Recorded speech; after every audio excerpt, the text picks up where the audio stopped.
Well, hello and welcome. Thank you for tuning in and joining us for the latest episode of the Mission Thriving Life podcast. My name is Nick Asolis. I'm your host.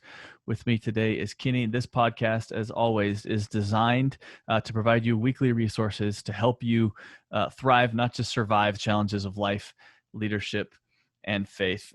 Kenny, how are you doing?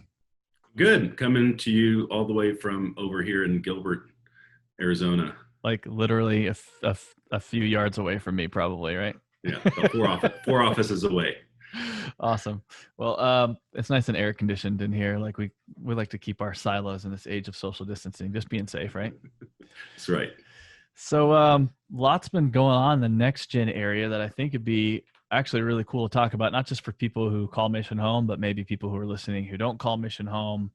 So I'd like to kind of jump right into your big announcement this week. There's been a lot of activity around the office. It sort of felt like a warehouse, an assembly line, for lack of a better term. I actually think that's probably what you had set up. But this next gen box idea, I guess, start high level. What is it?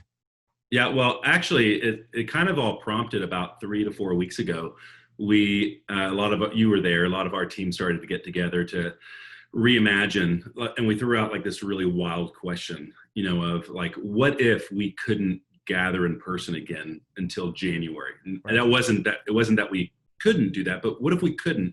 What would we do differently now? And it really was kind of the prompting that we needed to begin thinking differently about, are we just turning what we've always done into digital, or are we beginning to think how we can do some things differently? And it kind of prompted how we're doing ministry to teenagers, to youth, and then also what do we do with all of our kids, our preschool, K third, 4, 5, 6. And so we actually had this idea. It was not completely original to us. There's lots of other churches around the country that kind of experimented with summer adventure programs or vacation Bible school type programs where they couldn't do them in person because of social distancing procedures and such. And so they did like camp in a box or vacation Bible school in a box. And many of them delivered the boxes, or they had people come up to the church to pick up their boxes. And then they kind of created kind of a quasi online and, at home with your family or with your siblings experience, to where you could still engage with the same kind of content, have some really fun experiences and activities in there. And most of the ministry leaders from across the country that I've talked to, they said it was great. Families loved it. It was a breath of fresh air. It wasn't just like turn on the TV for another thing. It was like, doing some fun activities around the houses. Right. It's always a surprise. Like, kids never get mail. They never get boxes. Mm-hmm. So an opportunity for a kid to open up a box that their church has packaged specifically for them is like super exciting. And so we started about 3-4 weeks ago. We sat down as a team, the NextGen team, and started saying like, what if we actually, this was our approach, and maybe even having the conversation of, we know that we're going to open the doors again and kids will come back, but even at the beginning, it won't be all the kids. And so how do we even have something that bridges the gap between when some kids come back, but many can't? This box could be a way that we continue to engage kids there. And we really started to have this conversation with the staff of like, maybe this is something that continues, once we are back to some semblance of normal again, that is another, a resource in your home that complements what happens on Sunday, or like we see happens all the time. A kid wakes up sick, or a sibling sick, or you're on vacation. The box could be a tangible part of church that they can experience. And instead of missing out completely, which is what things were like back before the quarantine, if you didn't come, you there's nothing to stream, there's nothing to do. Right. But now that's not the case anymore. Yeah. I love this idea. I mean, when I first heard it, as like one of my passions is sort of taking the world of like innovation and forward thinking, using, just leveraging everything we have available to us, technology, best practices in business, whatever, and leveraging that for the kingdom. And one of the silver linings of this awful season right now is it really has forced people who do ministry at the local church level and even outside the local church, but to really for, pun unintended, but to think outside the box, to, try to do stuff different, to try to figure out how to reach people where they are. Obviously nothing is going to replace, just a good old fashioned group environment that I know you and your team have been working so hard for at least the last year solid, maybe longer, to kind of bake that into everything we do around here. And you can feel that. I think a lot of people, a lot of next gen kids as well, and we're going to talk about that in a minute, are feeling that, the absence of that. And so that's, if anything, that's a testament to your team and the job you guys have done in kind of flipping the ministry paradigm on its head and going, hey, groups is going to be central here. That small group environment. So obviously nothing can replace that. But I love this because this does, check off a lot of those boxes. Again, another pun. Dang, I did not plan any of these box puns. I promise, they're just coming to me. But so when I first heard this idea, I started geeking out about it. And, there was even some talk of like you said, this could really help us get through this season. But the more I've sort of seen it develop, and the more we started thinking about it, it's like this could actually be a really great resource, just to offer to people all the time. Just well, and even that culturally, we live in a culture now that is a bit of a box culture. People get food, like food or clothing or pet supplies. You said you were subscribed to a pet, bark box. Yeah. Bark box. So like this is a thing now. Even when we moved here to Arizona 4 years ago, for a year, my son was on Tinker Crate, so every month he got a box of some, kind of a science experiment and activity to do. So it's really, I'm kind of surprised we didn't think of this earlier, because it's a great way to engage people at home. So well, and there is something to, like you said, that excitement of getting mail. I mean, even as adults, we get all kinds of mail, and 99% of it we just throw away, or we hate. It's bringing bad news. It's like one time a year, occasionally we'll get a check in the mail that's, for us. So even adults, I had subscribed to BarkBox, and then our house just sort of got overrun by useless dog toys. And so we, canceled that subscription. But there's subscription boxes for just about anything. There's a golf subscription box that you can get. And so this really does, this sort of subscription model as a supplement to the ministry that we're already doing, really can work. And kudos to you and your team, to throwing it together. And I know you got some really cool plans to just continue to improve on it. Right. And actually, oh, look at that. I have one. I have one right here in front of me. Let me actually kind of explain a couple things about it, because before we dive into it. Before we dive into it, because I do think there's a premise, because as we started, during the quarantine, I'm married, I've got kids, we run in circles with other parents with kids. And, as a pastor over the next generation, I'm very concerned, was very concerned of, like, our model was based around groups and around being in person. So how do we do this? And then as I started to dream up ideas and bounce them off my wife, my wife, oftentimes she's just like, nope. No, I'm not doing that. Like my friends are not doing that. Like, it's just, we're already inundated with too much to do. Right. And so there's this big caution right from the very beginning of, like, our parents don't need anything more to do. And now here's the deal. Like, I believe that most parents, if you're connected here to Mission, you're part of what's happening at Mission. Like, you want your kids to prioritize their faith. You want kids to develop, regular habits, spiritual habits of spiritual growth. Like, these are things that matter to you. You want your kids to feel connected and like they belong to their church. Like, these are the things that we're trying to impart. And I think most parents would say, yeah, that's what I want for my kids. But if it comes at the expense of, like, okay, Mom, here's your box of all the stuff you need to do with your kid this week, I think most moms and most dads are like, I'm out. I want to, but I'm not at that. So our team, we started kind of like dreaming about, well, how do we help it for the busy, frantic family? How do we help make this a resource that's not a dread, but is actually a joy? Mm-hmm. And one of the things that we discovered, as we started talking to parents, and even some, we're professionals with this, we've been doing this for a long time, that we realized that that parents don't have much free time. They're so busy, so packed or whatever. kids have an amazing amount of free time. Right. And sometimes kids, it's easier for them to be motivated by small little, motivators can get them motivated. So the idea was, well, like, what if this box is not your family's box? It is not mom and dad's box. This box is your kid's box. Mm-hmm. And inside the box is our motivators that, and we've designed the box primarily that kids can drive the whole process. Now, obviously, some kids may need help with some reading. Some kids may need access to your phone to be able to watch a video or whatever it may be. But we've found that if we just get the kids excited about something, and then let them actually drive the whole process, that moms and dads, you can be involved with it as much as you want.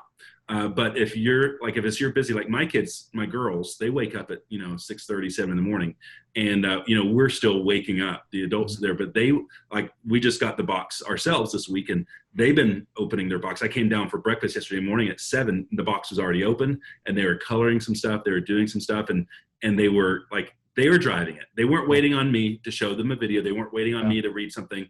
They were able to do that. So that's kind of the design of the box, which we're kind of excited about. I think it's going to work. I think it's going to be good. Yeah. So where does it go from here? Obviously, your first one dropped this month. You guys are going to have them every month, right?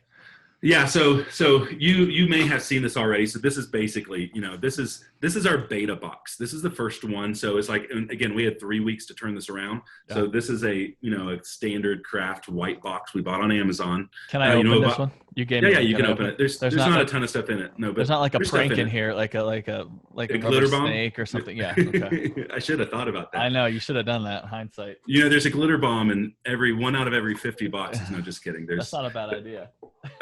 It'd be like the golden ticket, right? So we actually we've already contracted with a box company that so next month, September, we'll have a custom design, beautiful box. We ordered 3 or 4 months worth, so we're able to break down the price. But inside every box, we basically have the supplies. They're custom for each family. So if you've got a couple K-3 kids, a preteen kid, a preschool kid, we stock the box based on the age groups. And there's basically in the box for each age group there's a challenge card with some goodies that I'll show you in just a second. There's a lesson pack. So it's basically the monthly curriculum. Okay. So it's what they're going to read one of these cards every week and do those things. And then the last part, there's a craft pack. And so it's the activity pack. So like for preschool, there's like this last week, there's a coloring sheet with an activity that went along with it. There's another week, there's a little thing that they're going to put stuff together.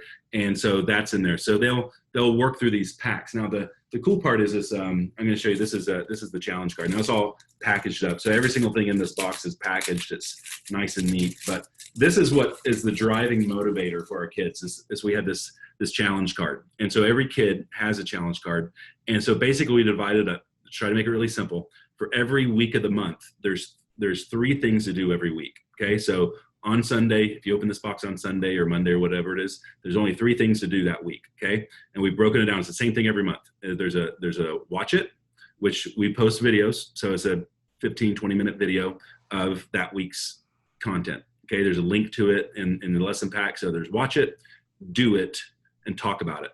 The do it is the activity. It's the activity, the craft, or whatever it is. And it's not just for fun's sake. It actually will ask you a question. It connects to the bottom line of what we're trying to teach the kids this month or whatnot. And then the talk about it is depending on the age of your kid, there's 1 or 2 questions that your kid will take that question and they find a grown-up and they ask the grown-up that question. And then the grown-up asks the kids that question back. So it prompts a conversation. It could just be, 2 or 3 sentence answer to the question, or it could actually prompt a 10-minute conversation. Right. So we're creating a space in there. So there's 3 things to do every month. And then also there's 3 things to do every month. So there's memorize it. There's a memory verse every month for every age group. There's a Zoom call. So we experimented with weekly Zoom calls in the past. And it just, we have so many leaders and so many kids. To get kids to come at the same time with the same leader it was impossible to work out. So we've created just a weekly engaging, fun and funny, Zoom experience that it's the same thing every week. So just come once, and it's a way for your kid to connect with a leader at church. And then the last one's a family activity. And this one actually does require mom and dad to drive it, as most of the family activities is just it's a 20, 30-minute conversation or less that a parent might prompt during bedtime or during a dinner time. It's super simple. They're usually really fun, and it's a light-hearted, fun conversation to have around a dinner time. And so the idea is they mark off these stars. So each week they have a chance to mark off 3 stars. Each month they have an opportunity to mark off 3 stars. They finish their challenge card by the end of the month, they win a prize for the next month. And we've got some things in the works. We're going to announce this week the prize for the August pack. But I've been doing some research with with my kids and with some of my kids' friends, and they're pumped about it. They're like, yeah, I'll do all that for a prize. So we want it to be fun, because faith, faith and growth, spiritual growth, like, it doesn't have to be tedious, boring. It can be fun. It can be exciting, and it can be those things. So that's the box, and we're not mailing them. We had a pickup this past Sunday. We had about 100 families show up at church. We got families showing up all this week, and then we're the one things we're working on right now. The end of this week, on Wednesday, Thursday, Friday, and maybe Saturday, we're delivering 380 boxes all around the valley. I think we've got 25 delivery groups. So we got about 25 different volunteers, each dropping off anywhere from 10 to 20 boxes. So it's like, it's a major undertaking, but this is ministry right now. Yeah. We don't have kids coming up here on Sundays, and we've got volunteers that they were very active, but now they're reaching out. How can we help? So we said, here's 15 boxes, and here's a list of addresses. Go drop them off. Look out Amazon. We're coming for you. That's right. So there's a lot of families, you may be listening to this, and maybe you forgot to RSVP for a box, and you can do that still. But we packed 500 boxes for 500 families that, were before the pandemic, were actively engaged. Their kids were in a small group. A box is going to show up on your doorstep. Now, if it doesn't, let us know. We got plenty of them. We'll get you one. And it gives us time also to prepare for September's boxes, that we can get those to you as well. So this is, just to be clear, this is for age groups, pre-K up through 6th grade?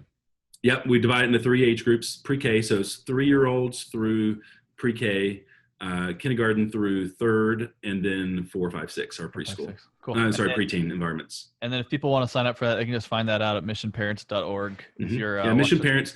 And the great thing is, like, we're almost everything that we're doing to engage families, to resource families, and it now lives on our Mission Parents platform, which is great. So even when you get the box, it's going to have some very specific instructions on where to go to watch the videos, or where to go to download an extra copy of something, and that's all on Mission Parents.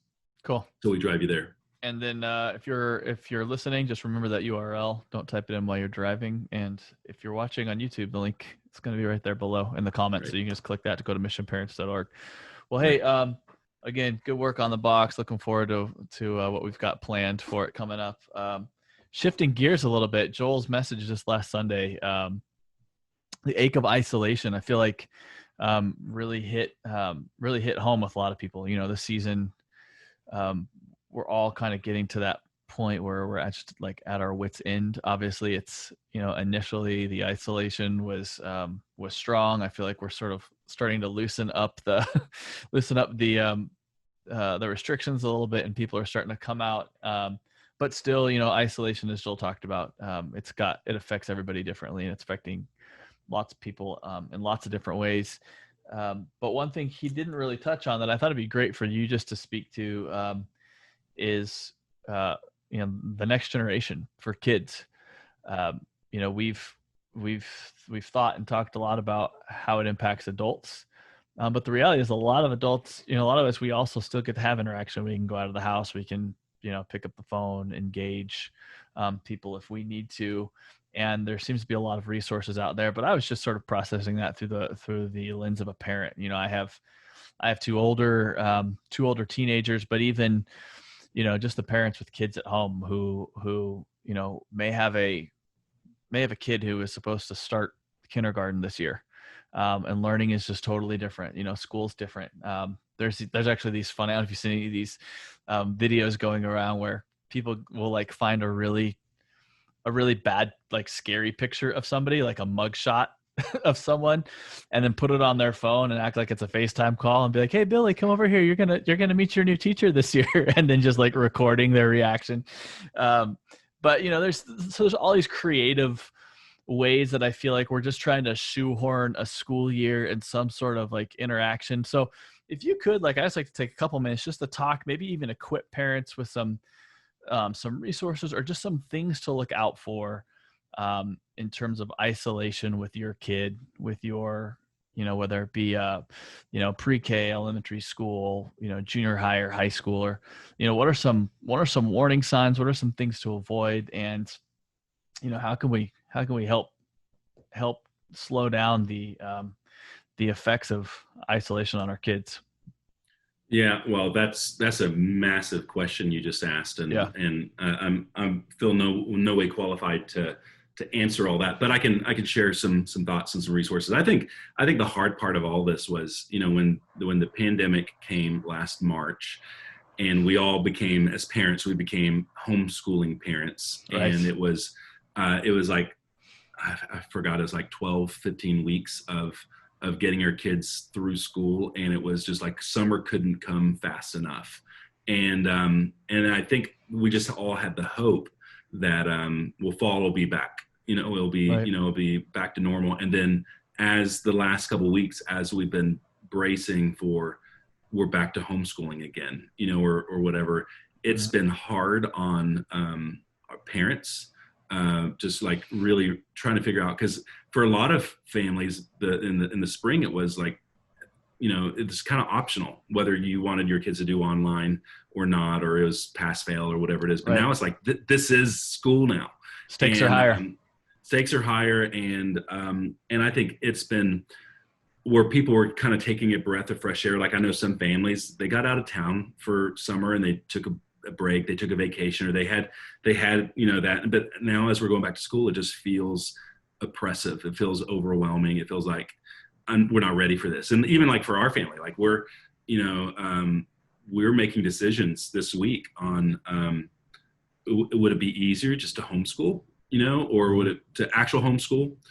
Because Zoom's amazing, but I've got kids that I don't think it's going to be a win for them to stare at a screen for 2 or 3 hours a day, Right. and I could barely get them to pay attention in person. So, and I think a lot of parents are facing that, and I think a lot of kids are struggling with that. They're not going back to school. I mean, maybe in 2 or 3 weeks or a month, but none of that's guaranteed. And so, I think it's just important that that parents need to be very, very tuned into the emotional health of their kids. Mhm. Because kids display this differently. They of how they're doing. I've got, just me personally, I've got incredibly introverted kids, and I've got, like me, incredibly extroverted kids, and how they process this is different. And so I think we just need to pay really close attention to how they're behaving, how they're responding, and everything from, sleep they're getting to Right. their diet and to all these things. Like, a lot of our kids are really, really disappointed, Mhm. that of what's going on, especially our older kids, our junior high. Like, we just recently, this is kind of exciting. In addition to the box, we just opened up youth, our anthem programs on Sunday nights. We just 6:30. We're doing social distance, so it's all tribes. They're just going to their rooms. They're sitting in a room with 8 to 10 other kids, and you would have thought that we gave every teenager $100 bill. Most churches, like, we're missions going to be opening up soon. We're opening up limited capacity, and most churches that have opened up, they're experiencing, pretty low numbers, 20, Right. 30, 40% or whatever. But that's not true of youth groups. Youth groups all around the country, they're opening up at 80, 90, 100%. Some of them even more. They're running more kids than they were before, because our teenagers are starving for one-on-one attention, to face-to-face attention. Our teenagers, they're the most connected generation, alive today.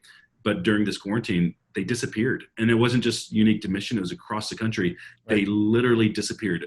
Church, ministry, youth groups, they didn't know where they went. They were not responding. But as soon as they opened the doors, they're all back, Yeah. because they although they live in a digital world, they need this. And so as moms and dads, it's important to know that, like, yes, your kids on their screen, you're always, trying to parent that well, to minimize that or whatever. Right. And so, but I want to really encourage you. And I know we have committed to taking every precaution. We're taking more precautions than many. We're temperature checking every kid that comes in. We're requiring face masks.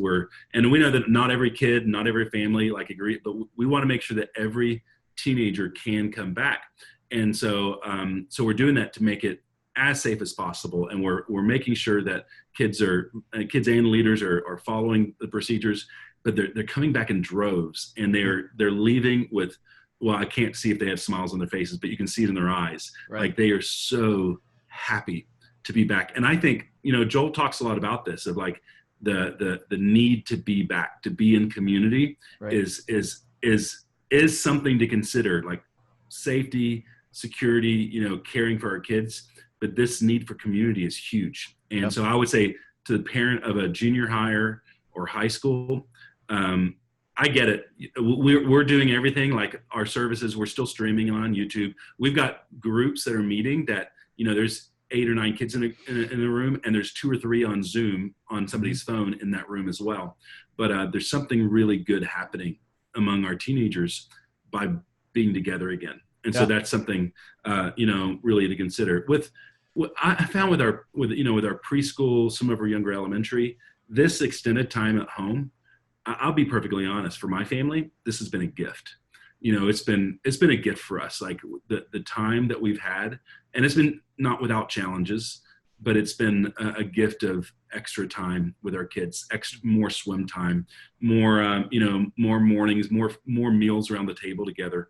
But there's some resources we put together, back when we launched Mission Parents in May and June. We put a bunch of resources on the website from experts from across the country on helping our kids navigate grief and depression, and just even some helpful hints to help parents navigate all this extra time at home, Right. how to structure that time, how to create good space. And I know Joel talked about this when one of the first episodes, or 2 episodes of this podcast, of and I wrote a blog post on Mission Parents about this, that it will be interesting that 20 years from now, 30 years from now, our kids will have a story to tell about the 2020 pandemic. And we still have an opportunity to shape that story. Like, is it this really terrible thing that happened in our world, or is it this time where I got to know my dad in a way that I never knew him before? I got a chance to know my sister in a way that I didn't know her before. And I think in the midst of all of this, of navigating going back to school and navigating working with kids in school, of how do we continue to keep that in the forefront of our mind? Because one day everything's open again, and our kids are gone. They're back in those things. So how do we continue to celebrate and prioritize these times that we have with our kids? Yeah, I love that. It's just the, constantly be, obviously this is a parenting rule no matter what, but now more than ever, just constantly be checking in on your kid's heart. How are you doing? How is your day? Especially if you have teenagers. Like, I feel like you're just not going to get a whole lot. You kind of have to be like an emotional interrogator and just, create intentional environments for them, pay attention to keywords, and just, like you said, watch their behavior. And it's different for kids of all ages. I know for teenagers, I think for all kids that are, school age kids, their social ecosystem, a big chunk of it is at school. Right. Kids that are connected online, via social media, whatnot, they can still swim in and engage in that social ecosystem on their phones. And so, for my kids, I feel like they haven't really lost touch with a lot of their friends, because they interact with them online still and, engage with them. But I imagine it's really hard for that gap of kids before they get before they get online, if you will, and when when they're still in school and they've learned, okay, there's more to my social life than outside of my house, and mom and dad and brother and sister. And so just replacing that with something, or reinforcing what they get from that social ecosystem. I think is really huge, and it's good to hear that there's some resources out there on mission parents. Yeah, and there's actually there's a resource that it'll be on Mission Parents by the time this podcast goes live, and it'll be in the notes as well. And I think it's probably one of the most helpful resources I've ever come across. And if you've been around Mission for a while, you see you get it on Sunday morning. Sometimes we'll hand you a card with our parent cues. We actually have an app called the Parent Cue app that you can download from the iOS store or the Android store. And the idea by the parent cue is that there are certain times of the day where sometimes as parents we need a cue on how we can engage our kids. And here's the idea, and I'm gonna send you this. You can download this resource. Super helpful. It's all based on Deuteronomy 6. This is the kind of the scripture, the Old Testament scripture on parenting, of how do you pass faith next generation. It's Moses talking to the Israelites, and it's in Deuteronomy 6. It says. And Moses is getting ready the Israelites are about to go into the promised land. And Moses is giving his last set of instructions to the nation of Israel before they go. And he says, love the Lord your God with all your heart, with all your soul, with all your strength. Pass this, write this on your hearts. It says, and then he goes on to describe 4 ways of how you pass faith to the next generation. He says, you get up, you talk about the law and these covenants when you wake up in the morning, when you walk along the road, when you sit down, and when you lie down. And so he kind of describes these like 4 rhythms of a day, when you get up, when you walk along the road, when you sit down, and when you lie down. And what he was kind of describing, this Moses, thousands of years ago, of describing these routines of like, there are certain routines that you have in the morning when you're getting up and getting ready. You have certain routines when you're sitting down at a table and having a meal together. There's routines you have when you're in the car, when you're going along the road. You have routines of when you're lying down. And this resource that you can download it helps you understand as a parent of how do I parent in these routines. So, because here's an idea. In the morning, when you get up, if you're anything like us, it's a little bit chaotic in the mornings. Like you're probably overslept, somebody overslept, you're just trying to get everyone in the car, there's maybe a little bit of yelling happening or whatever. And so in this moment is not the time for like a heartfelt devotion to your teenage kid. So the idea is like in this rhythm, the best way you can connect and parent your kid is to see yourself as a coach. Like, hey, get out there and have a great day. Like, hey, don't forget what we talked about. Don't forget what you're working on. Like, so your conversation with them is to encourage them and to praise them and send them out. Now, your relationship when you're sitting in the car. Okay. Now, I know a lot of times we're on our phone, listening to something, or the kids are in the back watching something. But in the car, there's an opportunity to relate to your kid as a friend. That you have an opportunity to talk about life, to process life, the things that you see. So you have this conversation to relate almost kind of in some ways like a peer level. Like we talk about like what we see, the funny billboard we saw or whatever. Right. At dinner time is an opportunity for you to see yourself as a teacher. Like you have a captive audience. And so there's an opportunity to unpack a truth or a principle or process something. You have a captive audience, so you have an opportunity to have that conversation. And then the last rhythm is that when you lie down, there's something about that time right before bedtime of where kids invite you into their sacred space, which is like, their bedroom, it's they're lying down. It's a sweet moment of the day. And you have the opportunity to parent them or to relate to them as a counselor, to process their day. And so when I came across this resource, this information, I was like, how amazing is that? Because sometimes how often do we try to parent or try to engage our kids in a way that's just really not appropriate for that time?